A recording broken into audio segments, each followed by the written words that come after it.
La mañana del 12 de marzo de 2014 comenzó como cualquier otra en la colonia San Rafael de Monterrey. Roberto Rivas preparaba el desayuno mientras su hija Daniela, de 11 años, organizaba sus cuadernos sobre la mesa del comedor. El aroma del café recién hecho se mezclaba con el sonido de la televisión encendida, transmitiendo las noticias matutinas. Daniela llevaba puesto su uniforme de la Escuela Secundaria República Mexicana, falda azul marino, blusa blanca y suéter gris con el escudo bordado en el pecho. «Papá, ¿me ayudas con la tarea de matemáticas en la tarde?», preguntó Daniela mientras untaba mermelada en su pan tostado. Sus ojos cafés brillaban con esa curiosidad característica que había heredado de su madre, quien había fallecido 3 años atrás en un accidente automovilístico. Desde entonces, Roberto había criado a su hija solo, equilibrando su trabajo como mecánico en un taller del centro con las responsabilidades del hogar.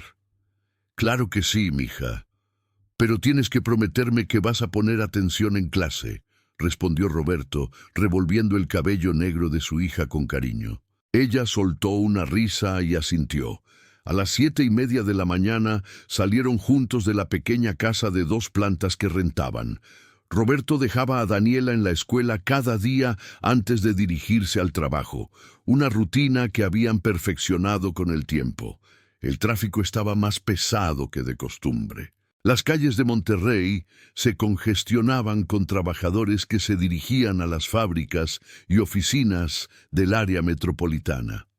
«Vas a llegar tarde», dijo Daniela mirando el reloj del tablero. «No te preocupes, todavía tenemos tiempo», respondió Roberto mientras maniobraba entre los autos. Llegaron a la escuela exactamente a las 7:55, 5 minutos antes de que sonara la campana. Antes de que continúes leyendo esta historia, te invito a que te suscribas al canal y nos cuentes en los comentarios desde dónde nos estás viendo.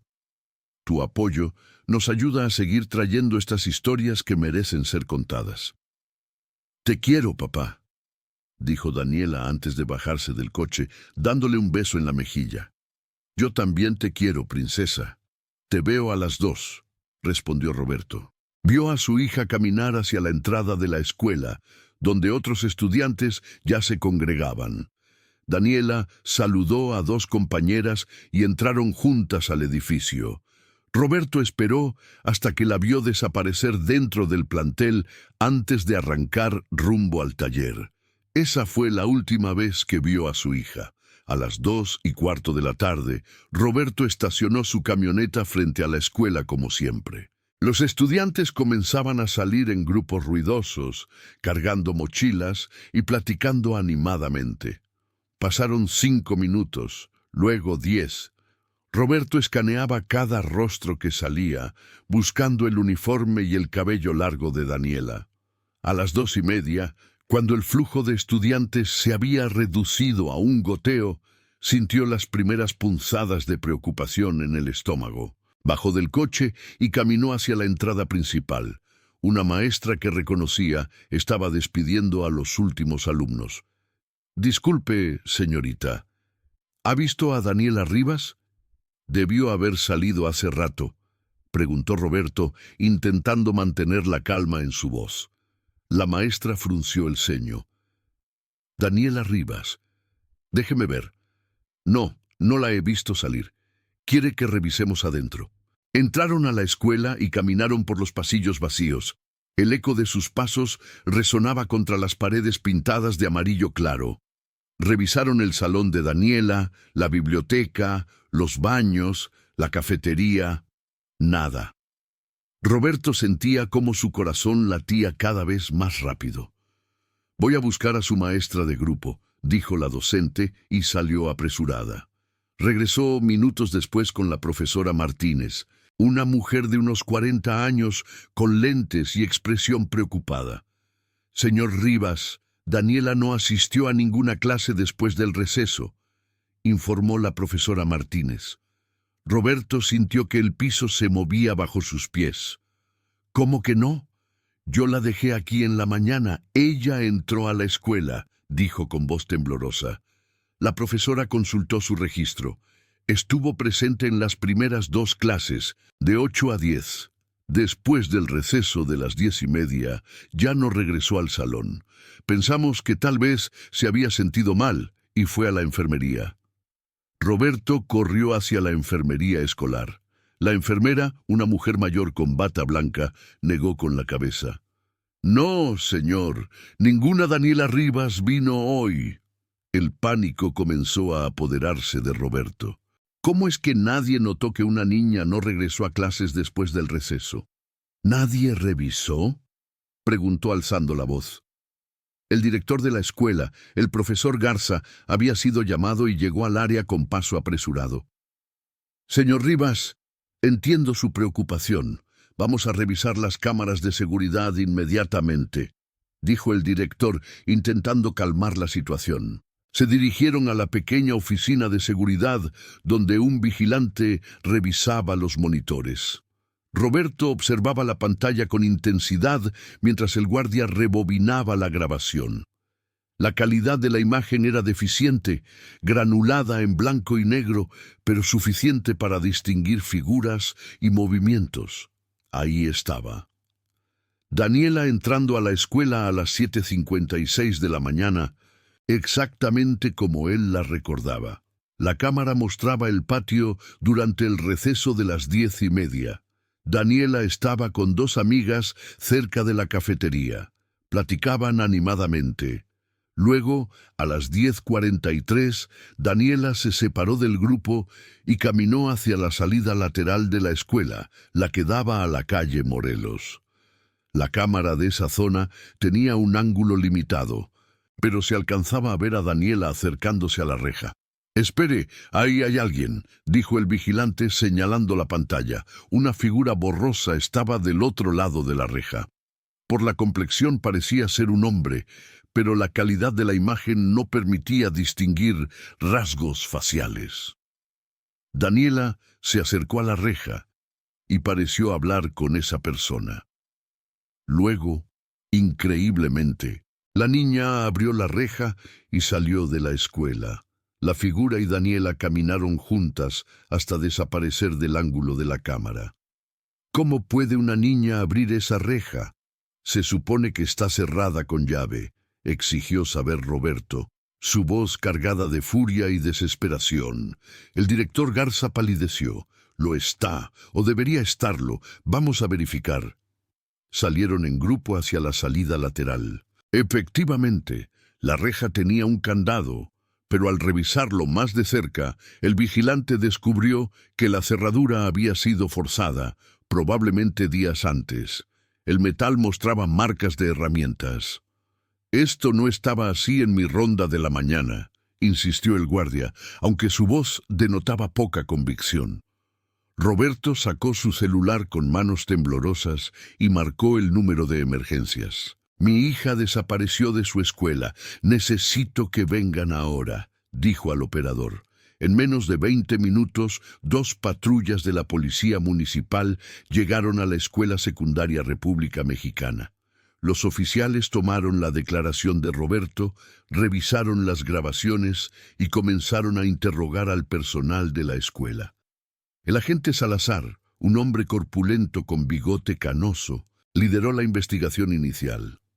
«Señor Rivas, necesito que me diga si Daniela mencionó algo inusual en los últimos días. Cualquier detalle puede ser importante», dijo mientras tomaba notas en una pequeña libreta. Roberto intentó pensar, pero el shock nublaba sus recuerdos. «No, nada. Todo era normal. Daniela era una niña feliz. No tenía problemas con nadie», respondió. «¿Algún conocido o familiar que pudiera tener acceso a ella?», preguntó el agente. Roberto negó con la cabeza. «Somos solo nosotros 2. La familia de su mamá vive en Veracruz. No tenemos mucho contacto. Mi familia está en Saltillo, pero tampoco los vemos seguido». El agente Salazar asintió. «¿Novio? ¿Problemas en la escuela? ¿Alguna persona con la que Daniela haya mencionado comunicarse por internet?». Roberto se sentía abrumado. Ella tiene una computadora en casa, revisa Facebook a veces, pero yo siempre superviso. No tiene celular propio, solo mi teléfono cuando sale. Una de las compañeras de Daniela, Sofía Hernández, fue llamada para declarar. Era una niña de 12 años con coletas, visiblemente asustada. Daniela estaba normal en el receso. Hablamos de la tarea de historia. Luego dijo que alguien la esperaba en la salida, que regresaba pronto, relató Sofía entre sollozos. ¿Quién la esperaba?, presionó el agente. Sofía se encogió de hombros. No dijo, solo que tenía que ir un momento. El agente Salazar miró a Roberto con gravedad. Esto cambia las cosas. No parece un secuestro al azar. Alguien coordinó esto con su hija, o al menos logró convencerla de salir. La palabra secuestro cayó sobre Roberto como un yunque. Sus piernas flaquearon y tuvo que sostenerse de una pared. Las siguientes horas fueron un torbellino de actividad. Se emitió una alerta Amber. La fotografía más reciente de Daniela, tomada en su cumpleaños 2 meses antes, comenzó a circular en medios locales y redes sociales. Roberto fue llevado a las oficinas de la Agencia de Investigación Criminal para una declaración más detallada. Los investigadores revisaron su casa, llevándose la computadora de Daniela para análisis forense digital. Esa noche, Roberto no pudo dormir. Caminaba de un lado a otro en la sala, con el teléfono en la mano, esperando que sonara. Los vecinos comenzaron a enterarse. La señora Gutiérrez, que vivía 2 casas más abajo, tocó a la puerta con un plato de comida. «Roberto, tienes que comer algo. Daniela va a aparecer, ya verás», dijo con lágrimas en los ojos. Pero Roberto no podía comer, no podía pensar en otra cosa que no fuera el rostro de su hija. A las 2 de la mañana recibió una llamada del agente Salazar. «Señor Rivas, encontramos algo en las redes sociales de Daniela. Necesito que venga a la agencia». Roberto condujo a través de las calles desiertas de Monterrey con el corazón en la garganta. En la oficina, un técnico le mostró la computadora. Su hija tenía una cuenta de Facebook que usted conocía, pero también creó una cuenta secreta hace 3 meses. En esa cuenta, estuvo chateando con un perfil llamado Javier Moreno. Roberto observó las conversaciones. Javier decía tener 16 años y vivir en otra colonia de Monterrey. Las conversaciones iniciales eran inocentes, sobre música y escuela. Pero gradualmente, Javier comenzó a hacer preguntas más personales, a hablar de encuentros. Él le pidió que se encontraran varias veces. Daniela siempre se negó, hasta hace una semana, explicó el técnico.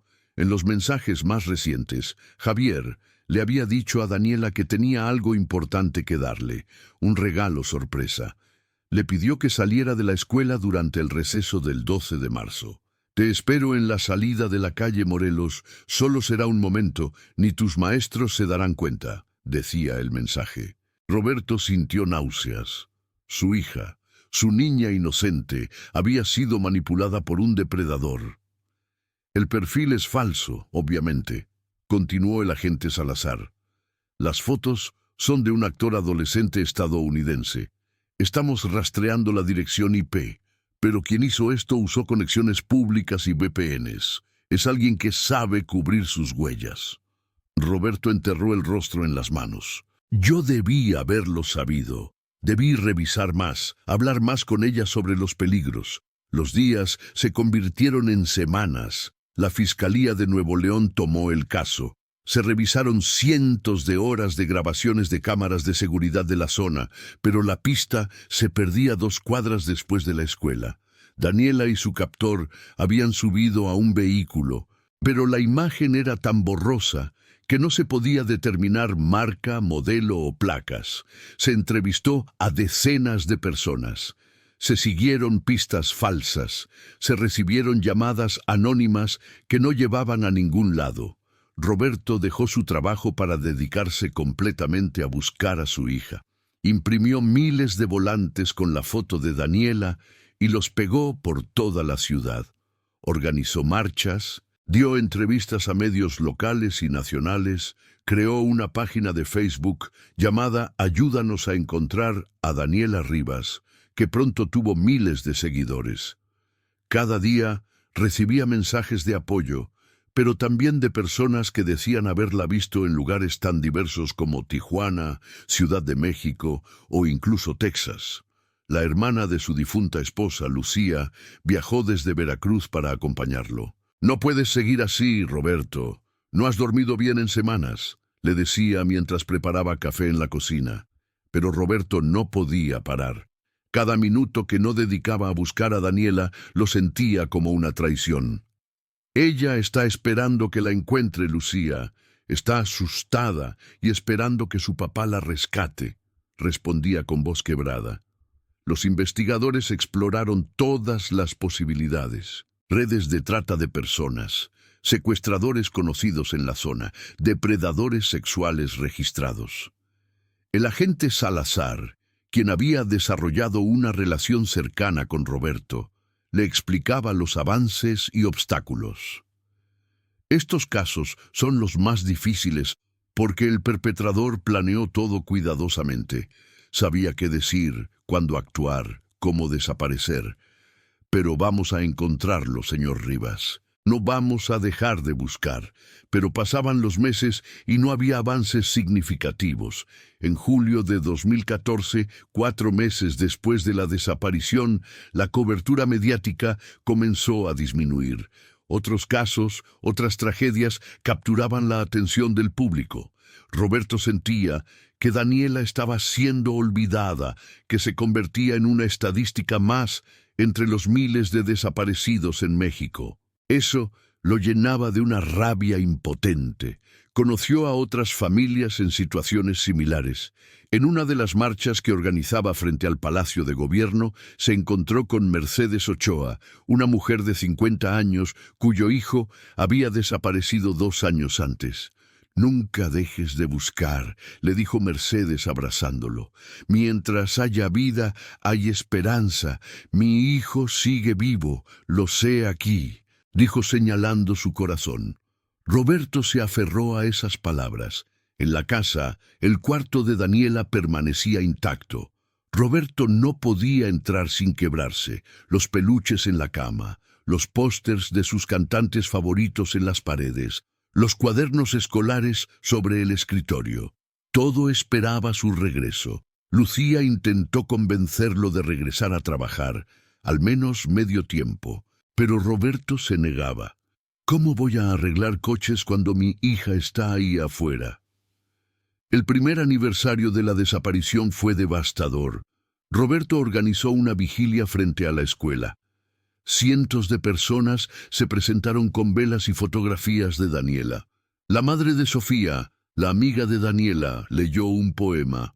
El director Garza, quien había renunciado meses antes por la presión del caso, asistió con lágrimas en los ojos. «No un día pasa sin que piense en ella», le dijo a Roberto. La escuela había implementado nuevos protocolos de seguridad, pero eso no devolvía a Daniela. Los años que siguieron fueron una mezcla de esperanza y desesperación. Roberto rechazó la sugerencia de algunos de hacer un funeral simbólico. «Mi hija no está muerta. No voy a llorar su muerte cuando sigue viva», insistía. Lucía finalmente tuvo que regresar a Veracruz por su propio trabajo y familia, pero llamaba cada semana para verificar cómo estaba Roberto. Algunos familiares sugerían que buscara ayuda psicológica, que aprendiera a vivir con la incertidumbre. Roberto los escuchaba, pero no seguía los consejos. En 2016, un caso similar en Monterrey reabrió brevemente la investigación de Daniela. Una adolescente de 13 años logró escapar de un secuestrador que la había contactado por redes sociales. El modus operandi era idéntico: perfil falso, manipulación gradual, encuentro coordinado. El secuestrador, un hombre de 35 años llamado Eduardo Salinas, fue arrestado. Roberto asistió a cada día del juicio, esperando que Salinas supiera algo de Daniela. Durante el interrogatorio, los fiscales presionaron a Salinas sobre otros posibles casos. «¿Conoces a Daniela Rivas? ¿Sabes quién la tiene?», preguntaron mostrándole fotografías. Salinas, un hombre delgado con mirada fría, negó todo. «No sé nada de esa niña. Actué solo». Roberto no le creyó. Después de una sesión del juicio, intentó acercarse a Salinas cuando lo trasladaban. «¿Dónde está mi hija?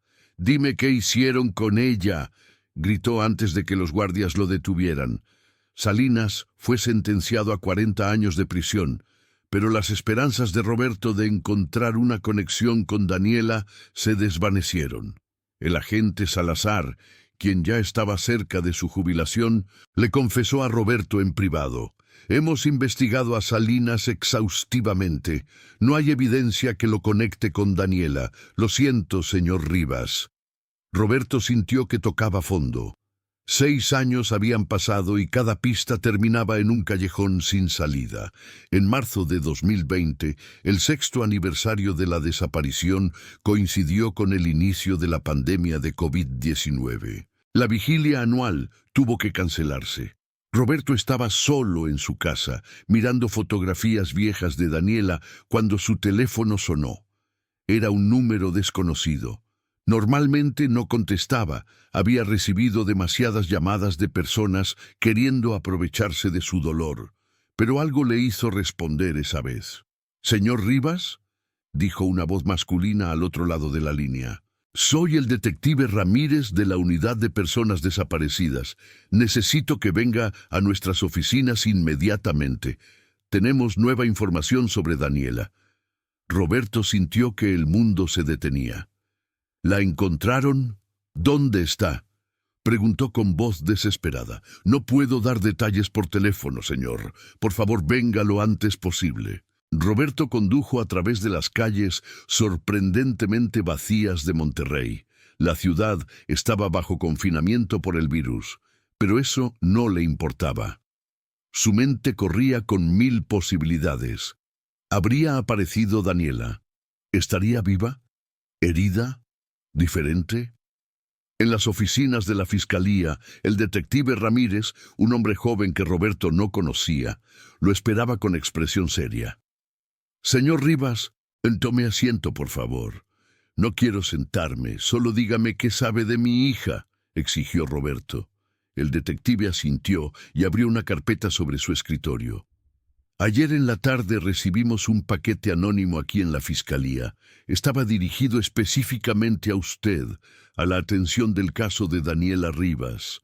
El detective sacó una bolsa de evidencia que contenía un sobre manila. Dentro había esto. Ramírez extrajo fotografías y las colocó sobre el escritorio. Roberto se acercó y sintió que sus piernas iban a ceder. Eran fotografías de Daniela. En las primeras, ella llevaba puesto su uniforme escolar, el mismo que tenía el día que desapareció. Pero estas fotografías habían sido tomadas recientemente, o al menos en algún momento de los últimos años. Daniela ya no era una niña de 11 años.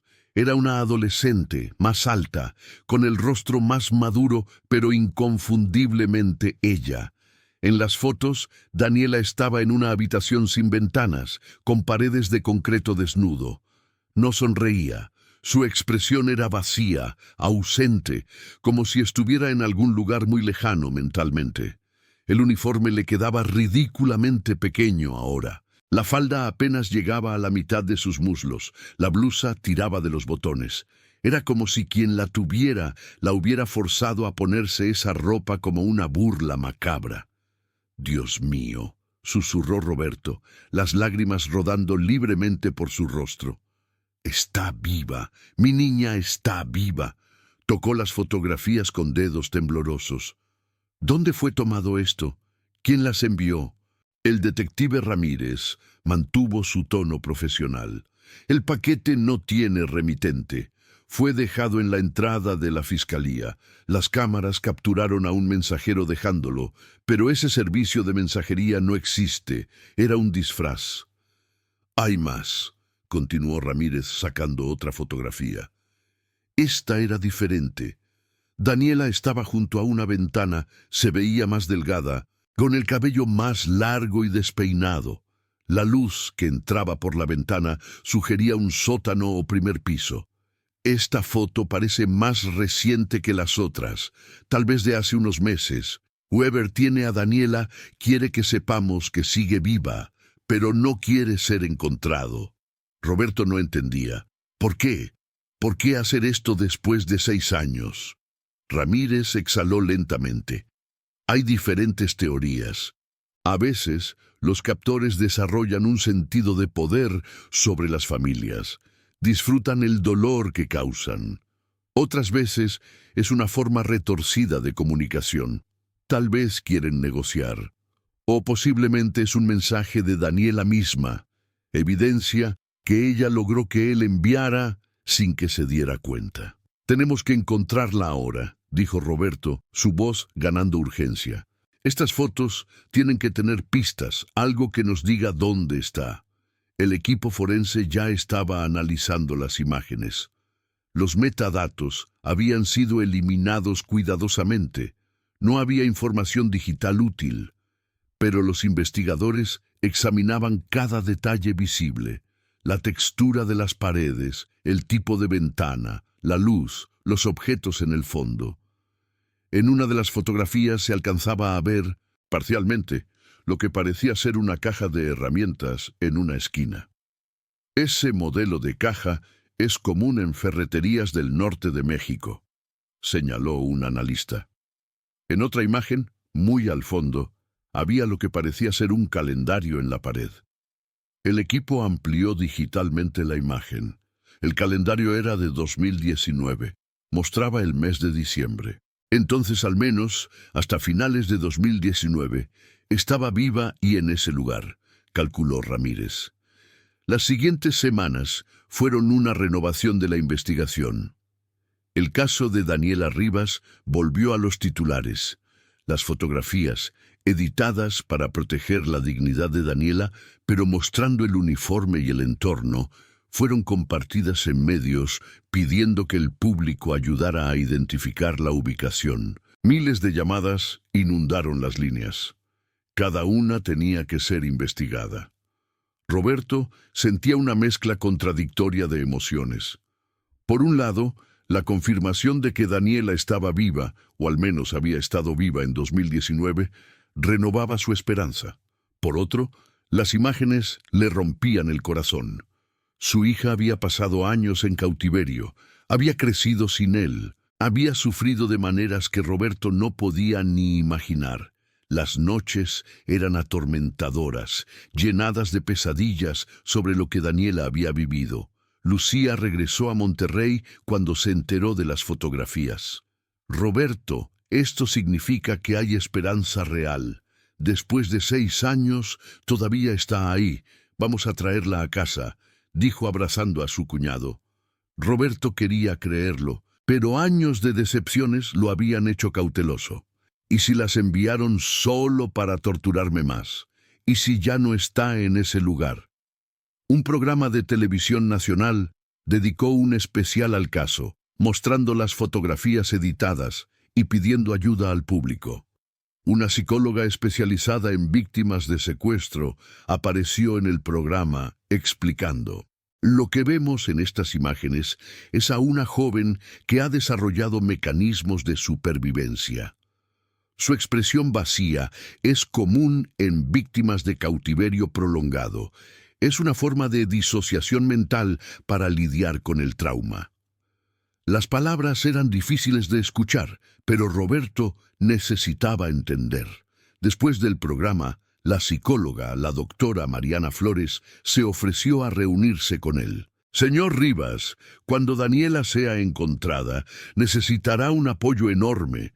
No será la niña que usted recuerda.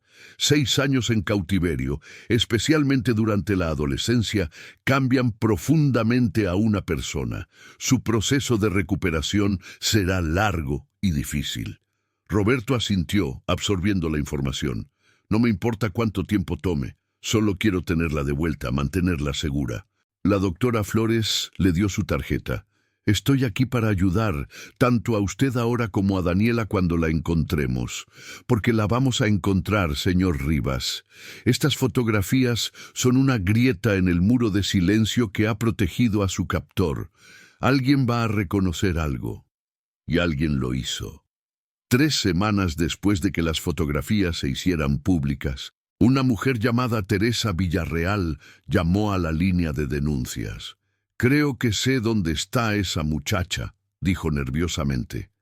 «Las paredes, la ventana, reconozco ese lugar. Es un taller mecánico abandonado en la colonia Independencia. Mi exesposo solía trabajar ahí hace años. El detective Ramírez y su equipo siguieron la pista. El taller había cerrado en 2011, cuando el dueño murió. La propiedad había cambiado de manos varias veces en papel, pero físicamente permanecía abandonada. El vecindario era semi-industrial, con pocas casas habitadas y mucho comercio. Un lugar perfecto para pasar desapercibido.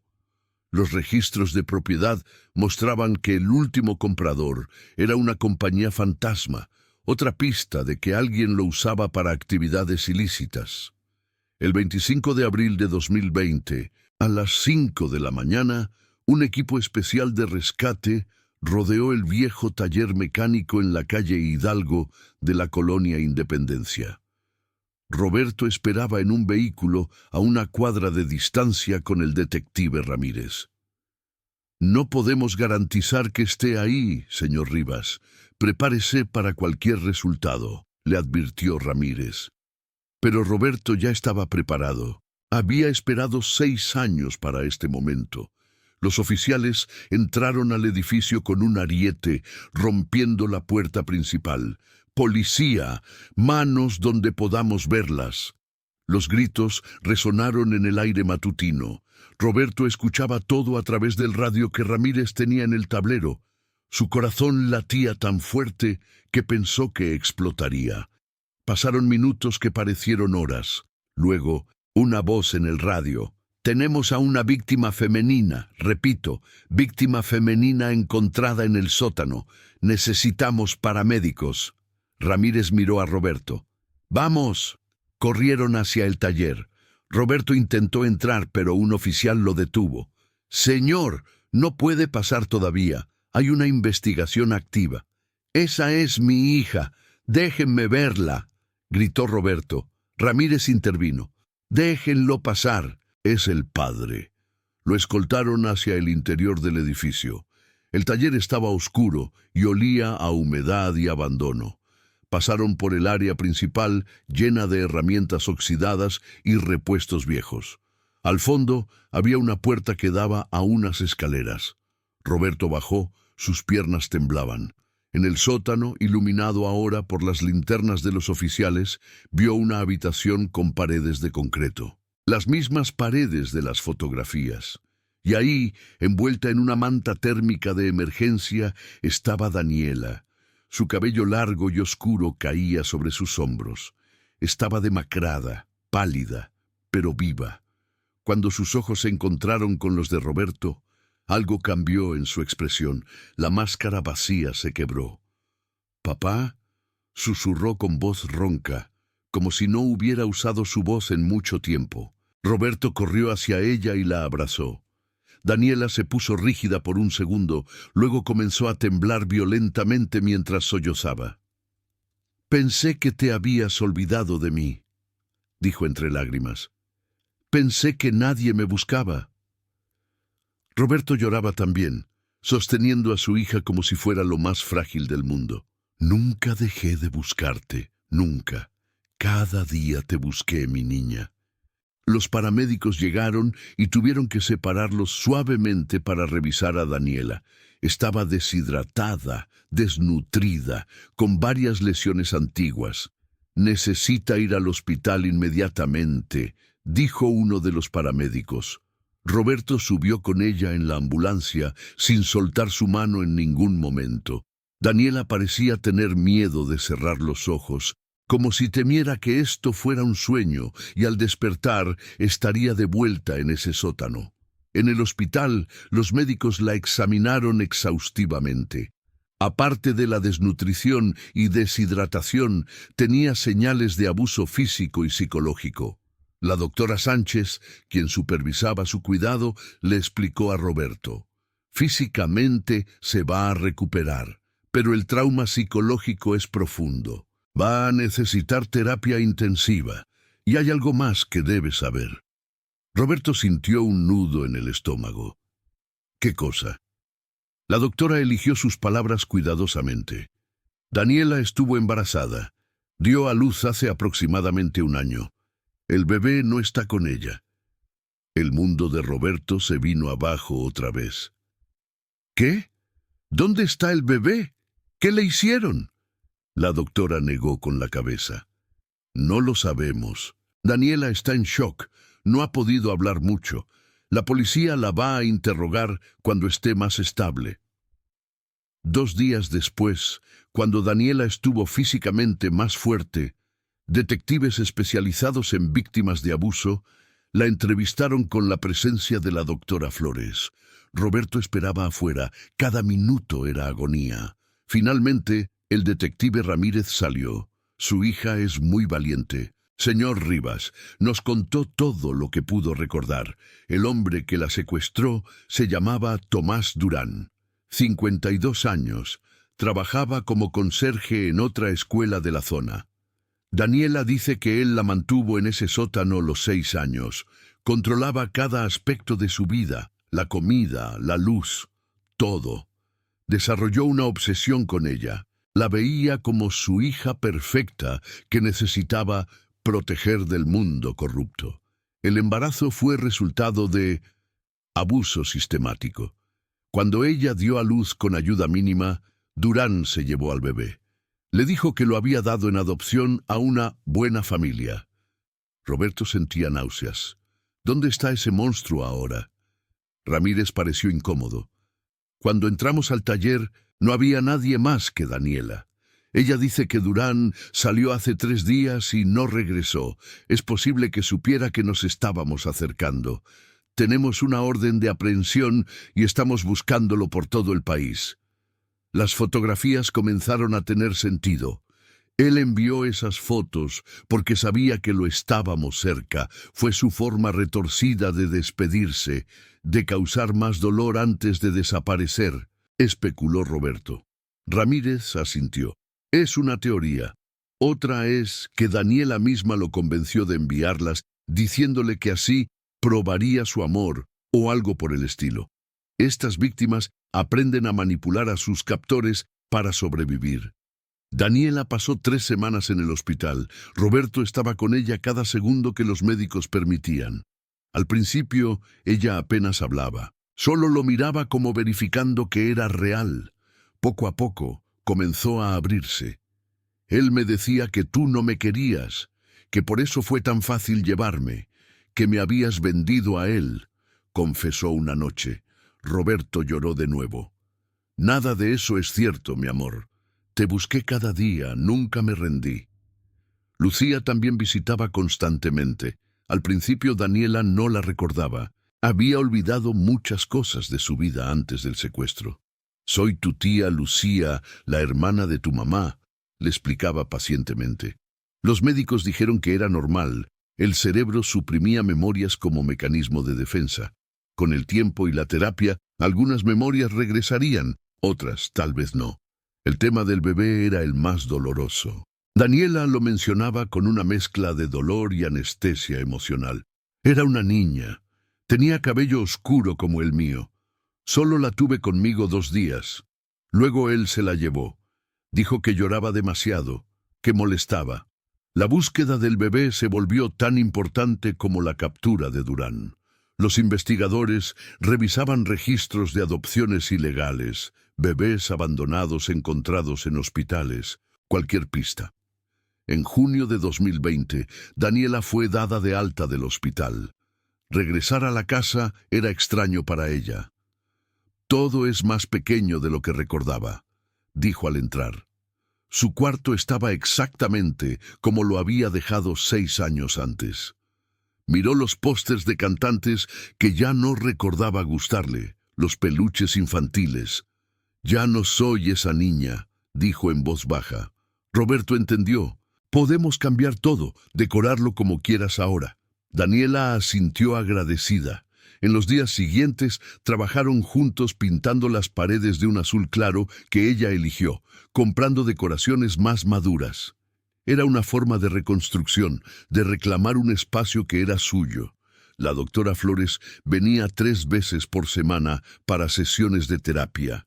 A veces salía con lágrimas en los ojos después de las sesiones. «El camino va a ser largo», le decía a Roberto. «Daniela tiene que procesar no solo el trauma del cautiverio, sino también la pérdida de su infancia, de 6 años de su vida. Tiene que aprender a confiar de nuevo, a sentirse segura, y la maternidad forzada, eso es otra capa de complejidad».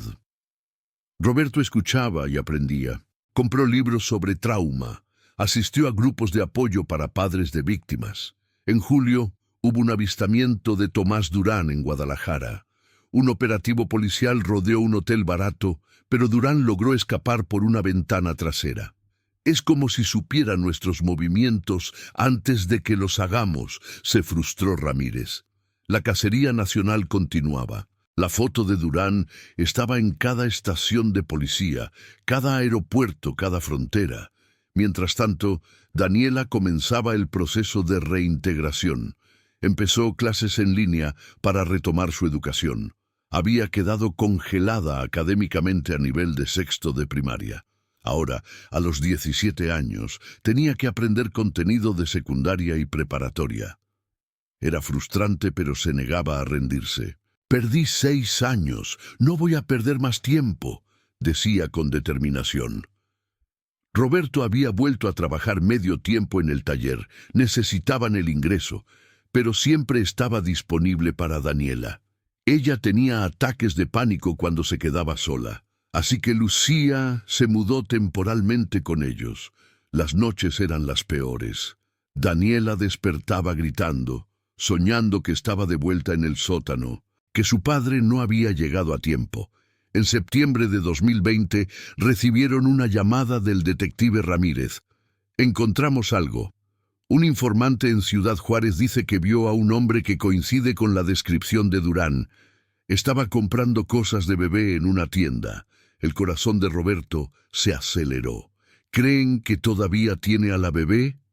Ramírez fue cauteloso. «No lo sabemos, pero vamos a investigar». El operativo en Ciudad Juárez llevó a una casa en una colonia pobre.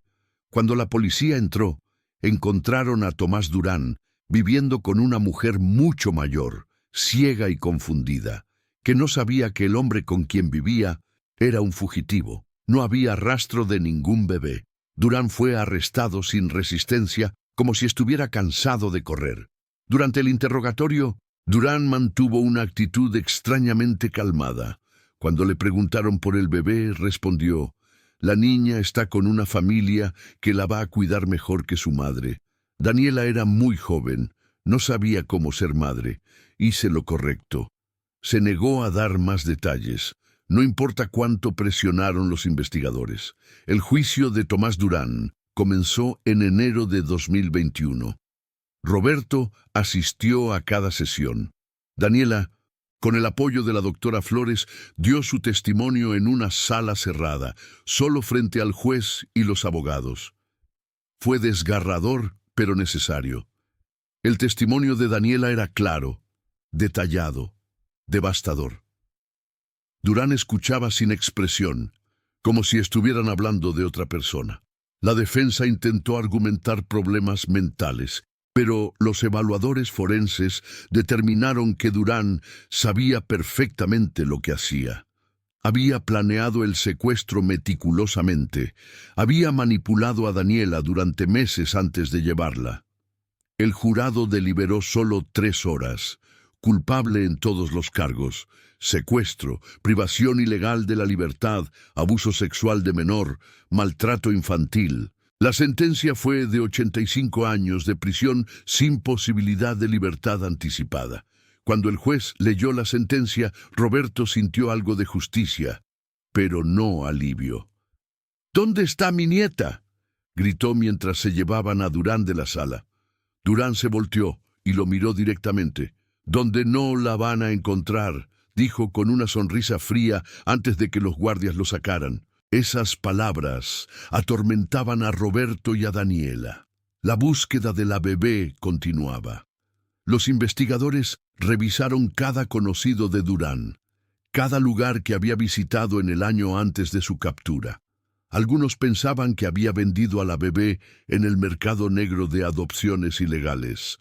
Otros temían lo peor, que no había sobrevivido y Durán había dispuesto del cuerpo. Daniela lidiaba con emociones complejas sobre la bebé. «A veces me siento culpable por no sentir más», confesaba en terapia. «Él me la quitó cuando tenía 2 días. No la conocí realmente. Pero es mi hija. Debería sentir más, ¿no?». La doctora Flores le explicaba que sus sentimientos eran normales, que el trauma y las circunstancias de la concepción complicaban el vínculo natural. En abril de 2021, un año después del rescate de Daniela, la investigación sobre el paradero de la bebé seguía activa, pero sin avances. Roberto y Daniela decidieron hacer público un llamado emocional. Grabaron un video que subieron a redes sociales. «Si alguien sabe algo de una bebé que fue dada en adopción irregular hace aproximadamente 18 meses, nacida alrededor de marzo o abril de 2019, por favor contacten a las autoridades», pedía Roberto. Daniela, más tímida frente a la cámara, añadió: «Solo quiero saber que está bien, que tiene una buena vida. No voy a quitársela a nadie si está feliz, solo. Necesito saber que está viva». El video se volvió viral, con millones de vistas. Generó miles de llamadas, pero ninguna llevaba a la bebé que buscaban. La vida continuaba. Daniela terminó su preparatoria en línea en 2 años, estudiando intensamente para compensar el tiempo perdido. Aplicó a universidades, eligiendo estudiar psicología. «Quiero ayudar a personas que pasaron por lo que yo pasé», explicó.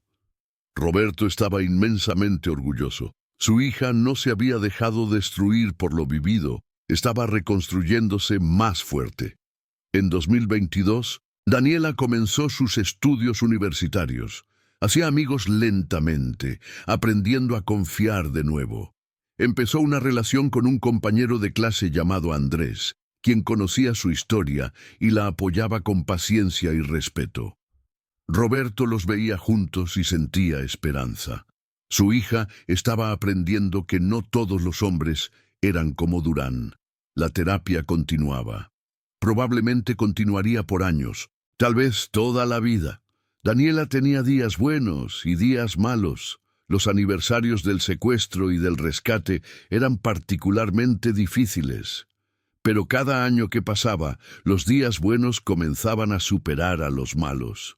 Roberto también hacía terapia, procesando su propia culpa y trauma de haber perdido a su hija por 6 años. En junio de 2023, 9 años después del secuestro original y 3 años después del rescate, sonó el teléfono de Roberto. Era el detective Ramírez, quien, aunque ya estaba jubilado, seguía siguiendo el caso. «Roberto, creo que finalmente tenemos algo. Una trabajadora social en Chihuahua contactó después de ver el video viejo de ustedes. Tiene una niña en su sistema que coincide con la edad y algunas características físicas». El corazón de Roberto se aceleró. «¿Creen que es ella?». Ramírez fue cauteloso. «No lo sabemos. La niña fue encontrada abandonada en un hospital de Chihuahua en mayo de 2019, aproximadamente un mes después de que creemos nació la bebé de Daniela. Nadie reclamó a la bebé. Fue puesta en el sistema de orfanatos. Lo único es que la trabajadora social dice que hay algo distintivo. La niña tiene una marca de nacimiento en forma de luna en el hombro izquierdo». Roberto casi dejó caer el teléfono. Daniela tenía exactamente la misma marca de nacimiento en el mismo lugar. Era algo que había heredado de su madre. «Tenemos que ir allá, tenemos que verificar», dijo urgentemente. Ramírez ya estaba coordinando. «Voy a hablar con las autoridades de Chihuahua. Necesitaremos pruebas de ADN para estar seguros. ¿Puedes hablar con Daniela? Necesito que esté preparada. Podría no ser ella». Esa noche, Roberto le contó a Daniela sobre la llamada. Ella escuchó en silencio, sus manos temblaban. «¿Y si es ella? ¿Y si no es ella? No sé qué es peor», dijo. Lucía, quien aún visitaba regularmente, la abrazó. «Vamos a averiguarlo juntos, y sin importar el resultado, vamos a estar bien». Andrés, quien ahora pasaba mucho tiempo con la familia, ofreció acompañarlos a Chihuahua. El viaje a Chihuahua fue tenso. Roberto conducía mientras Daniela miraba por la ventana en silencio.